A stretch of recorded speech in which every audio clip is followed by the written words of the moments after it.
പട്ടിയെ വളർത്തിയ നടുറോട്ടിലേക്ക് പോവേണ്ടി വരും എന്നതുപോലെയാണ് കേട്ടോ. ഇപ്പം ഞാനും പട്ടികൾ നടുറോട്ടിലേക്കുള്ള അവസ്ഥ പോലെയാട്ടോ. ഇപ്പം ഞാൻ നടുറോട്ടിലാണ്. രാത്രി 12:15 ആയപ്പോഴേക്ക് ഇതേ കുറ്റിട്ടിട്ട് നടുറോട്ടിൽ ഞാനും പട്ടികളുമായിട്ട് നിൽക്കുവാണ്. ഇതേ മുന്നിലൊരാളെ കണ്ടോ, കരഞ്ഞുകൊണ്ട് നിൽക്കുവാണ്, വിശന്ന് വലഞ്ഞ് വന്ന് നിൽക്കുന്നതാണ്.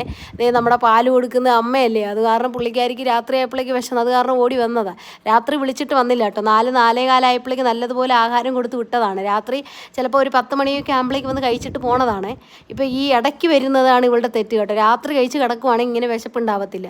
വന്ന് നിലവിളിച്ച് കരഞ്ഞുകൊണ്ട് നിൽക്കുവാണ്. അകത്താണെങ്കിൽ ഇവളുടെ സൗണ്ട് കേട്ടിട്ട് ഭയങ്കര ബഹളം കാര്യങ്ങളൊക്കെ ആയപ്പോഴേക്കും ഞങ്ങൾ ക്യാമറയിൽ നോക്കിയപ്പോഴാണ് കാണുന്നത് ഒരാൾ മുന്നിൽ നിൽക്കുന്നത്. അപ്പോഴേക്കും പോയി നോക്കിയപ്പോഴേക്കും വന്ന് നിൽക്കുന്നുണ്ട്. പക്ഷെ എനിക്ക് മനസ്സിലായി ഇവൾക്ക് ഇതൊന്നും ആവുകയില്ല. പക്ഷെ വീട്ടിലൊരു തരി ആഹാരവും ഇല്ല. അവസാനം ഉണ്ടായിരുന്നു നമ്മൾ കഴിച്ച് വെച്ച് ബാക്കി വെച്ചിരുന്ന ഈ 3 ബ്രെഡും ബിസ്ക്കറ്റ് എപ്പോഴും സ്റ്റോക്കാണ്.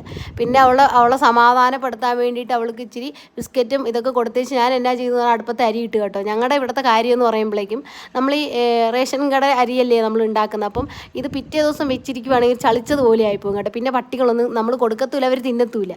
അത് കാരണം നമ്മൾ എന്നാ ചെയ്യും, രാത്രി തന്നെ നമ്മൾ എല്ലാം കാലിയാക്കി എല്ലാവർക്കും കൊടുക്കും കേട്ടോ. പിന്നെ താഴെയൊക്കെ ബാക്കി വരുന്നതാണെങ്കിൽ ഇവർ കൊടുത്തു കഴിയുമ്പോൾ താഴെ ഒരുപാട് പട്ടികളുണ്ട് കേട്ടോ.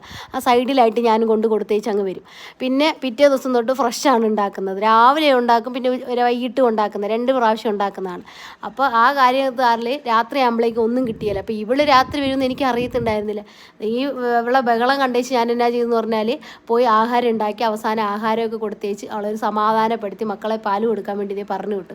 അവളുടെ കഷ്ടം ദൈവത്തിന് മാത്രമേ അറിയത്തുള്ളൂ. അത്രയും വിശപ്പുകൊണ്ടായിരിക്കും കേട്ടോ കുഞ്ഞ് ഓടി വന്നതേ.